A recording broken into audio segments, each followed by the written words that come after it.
A man named David, a writer by profession, was working on his novel during a flight. His gaze fell on a man seated in front of him, working on a laptop. David stood up and approached the passenger, noticing that the man's eyes were closed and a tube extended from the laptop into the man's stomach. Suddenly, the man opened his eyes and looked at David. At that moment, Jane, sitting next to David, distracted him. In fact, David was imagining all of this. A lady named Kathy, seated on the plane, laughed loudly after watching a movie. She apologized to a girl named Sylvia, sitting next to her, and began sharing details about herself. Kathy mentioned that many people on the plane were from her office, all wearing red t-shirts, and they were on their annual trip. After this, food was served to all passengers. The plane landed on the island, where David shared his 25-year success story with the audience. After his speech, David signed an autograph for a diabetic man outside the hall. As he left, the man mentioned that he had forgotten his pen. David went to Jane with his pen. On his way, a diabetic man named Frank Kovak asked David for an autograph, telling him he was a big fan. When David looked at the book Frank gave him, his own autograph was already in it from 1979. David signed it again and then went to Jane to propose to her. Jane accepted. A man then handed David the same book that Frank had, the one he had just autographed. That night, David took Jane to the hotel room. He watched a video delivered to his room on his laptop, showing a monkey trapped in a cage. Jane came in and started watching the video as well. Meanwhile, someone called Jane's phone, and Jane stepped out to attend it. David continued watching the video, in which the monkey banged its head against the cage and died. David couldn't understand why someone would send such a thing. He called for Jane but saw she wasn't in the room. Her phone lay on the floor. David rushed out onto the balcony, searching for Jane, and was shocked to look below. Elsewhere, Sylvia, the girl from the plane, was sleeping in her hotel room. She received a call but ignored it and went to take a bath. The phone rang again. When she answered it, the song "Gloomy Sunday" started playing. Sylvia hung up and returned to the shower.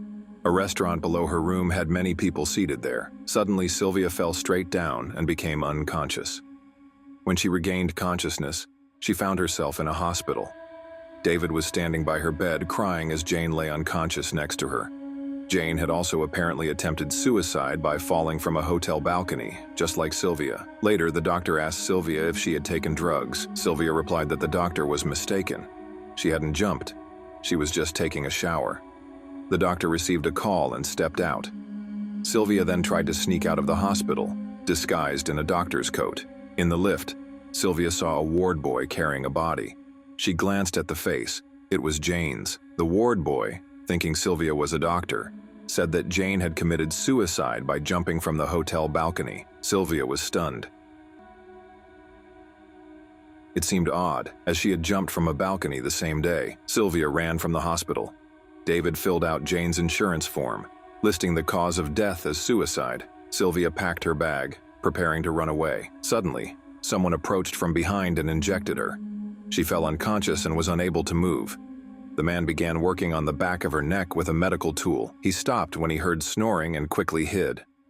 A taxi driver outside Sylvia's room noticed the door open. He entered, saw her lying unconscious, and went to call the doctor. The man hiding fled. The doctor advised Sylvia to be admitted, but she refused and went to the airport with her luggage. At the airport, David was also preparing to leave the island after Jane's death.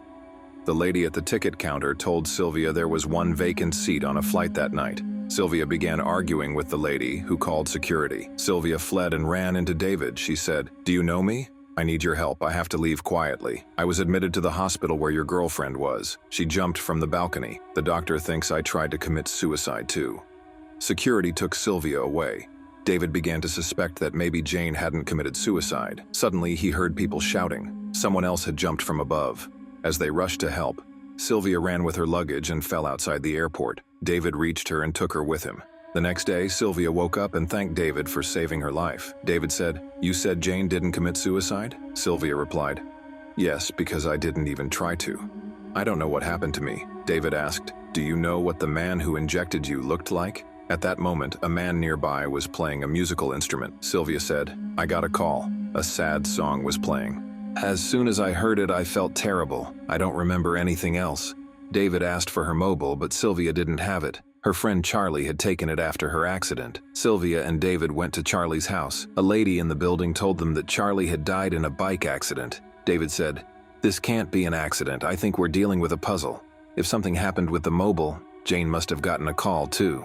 David took Jane's mobile from his bag and saw her last call was from someone named Gloomy Sunday. Sylvia recognized the name. She said, "That's the same name I saw. It was a song sung by a lady. It sounded very strange." David said, "This song was written by Hungarian people." He brought a copy of his first novel and showed Sylvia the title, Gloomy Sunday. The book was given to him by his friend Kovak. David and Sylvia went to Frank Kovac's hotel. David explained that, according to the Gloomy Sunday novel, a chip or control device is implanted in people at birth. When David reached the hotel, Kovak wasn't there.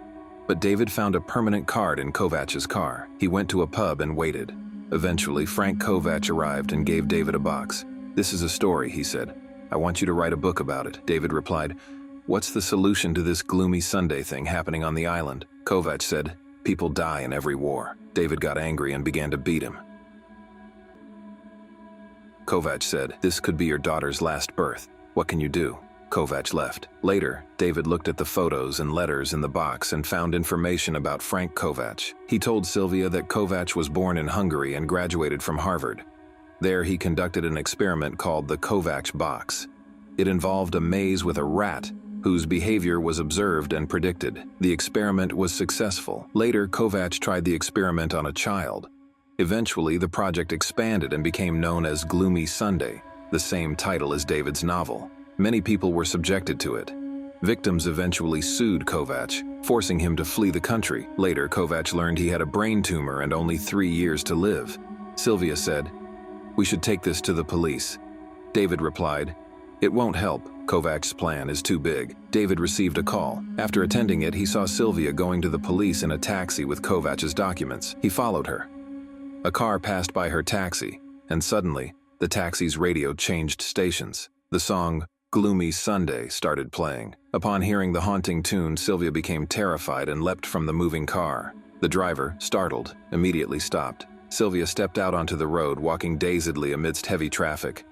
David quickly exited the car and rescued her. Later, Sylvia explained to David that the song, Gloomy Sunday, had started playing suddenly in the taxi, causing her to panic. David suggested they investigate further. Together, they visited the hospital and asked the doctor for the post-mortem report of David's wife. David inquired if anything unusual had been found on Jane's body, perhaps a chip or device. The doctor denied finding anything of the sort and abruptly told them to leave. Outside, David examined Jane's body and noticed a stitched cut on her neck. Meanwhile, Sylvia, waiting nearby, spotted the same man who had previously attacked her. He was a doctor at the hospital. She discreetly followed him and overheard him instructing a student about post-mortems. Sylvia reported everything to David. David then checked the back of Sylvia's neck and found a similar mark. He told her they might have done something to her. Sylvia urged him to remove whatever it was, but David warned that it could be life-threatening.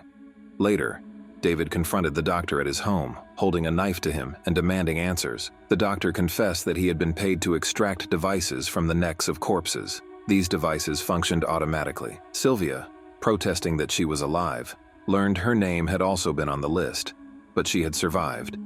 The doctor had hoped to blackmail those responsible using her. David forced the doctor to take him to his house, where he gave him a list of names, people who had died or were about to. As the doctor's son and maid arrived, the doctor told the maid to leave with the boy. David demanded the device be removed from Sylvia's neck, but the doctor warned that doing so would activate it and cause her to die by suicide. Sylvia noticed a similar mark on the doctor's son's neck, accusing the doctor of not trying to blackmail anyone, but experimenting. The doctor admitted he wanted to see if Sylvia would survive the device removal before attempting it on his son. David questioned how the doctor had known they'd be at the hospital. They began checking for bugs and found a hidden microphone in David's pen. The doctor tried to remove the device from his own throat, but David broke down the door too late.